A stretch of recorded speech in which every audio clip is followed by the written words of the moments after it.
Hi everyone! So today we're going to be solving for x and explaining how to do it. So the term x is a variable which is used in an algebraic equation when there is a missing number. So x equals question mark. Because x is the missing number and x can be substituted for anything. Like if you don't know a certain value, you put x or any other letter that represents a variable. Your goal in solving for x is to isolate the variable. Basically, what that means is you have to use inverse operations.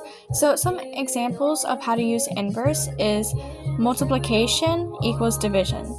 So you can inverse multiplication through division, and you can inverse addition through subtraction. And these can be flipped, which means you can inverse division through multiplication and subtraction through addition. So how you do this is you can do x plus 5, x minus 5. So this would be addition and subtraction inverse and then flipped. Or you can do 2x and then divide that by 2, and that would be an inverse. Or x divided by 2 times 2, that would also be an inverse. What you do to one side must occur to the other. X minus 2 equals 8. So that is a really standard and easy equation. So you would add 2 to both sides, and then x equals 10. And if you had 2x equals 8, you would divide both sides by 2. X equals 4. And if you had x divided by 2 equals 8, side note, how you do the inverse with fractions if you're not too good with those and not too confident. So how it works is 1 divided by 2, and then you have times 2 equals 1.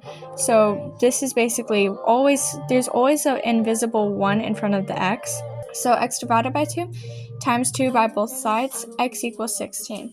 Then you can have x squared equals 4, and then the square root basically cancels out the x squared. And you would square root the 4, and x equals 2. Good thing to know is perfect squares. Alright, remember when you're using the equation, use PEMDAS. I went over that in one of my previous videos.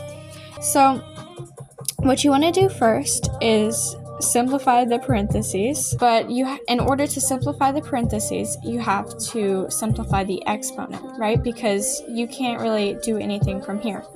So that would be 4, and then use the distributive property. And if you need a video explaining the properties, I got you. So 4x plus 16, and then we want to do multiplication first. So 4x plus 16 plus 54 equals 64. And then you add these two together because they're the same term. When 4x plus 70 equals 64, subtract 70 from both sides, right?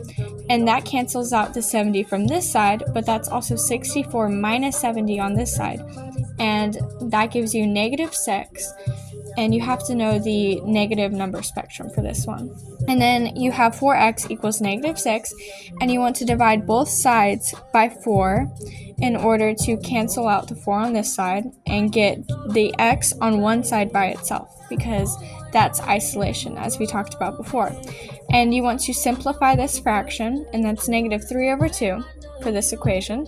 This is a second equation. It's a little simpler. Okay, so 2x plus 12 equals 44. Again, we want to try to isolate the term. So subtract 12 from both sides. 2x squared equals 32. And then you want to divide both sides by 2. X squared equals 16, and you square root both sides. That cancels out this, and the square root of 16 is 4. So this is how to solve for x. If you need help or maybe a more in-depth explanation, I can definitely do that. This is a quick introduction to it, I would say, because there are equations that occur where x is on both sides, and that's a little harder to do.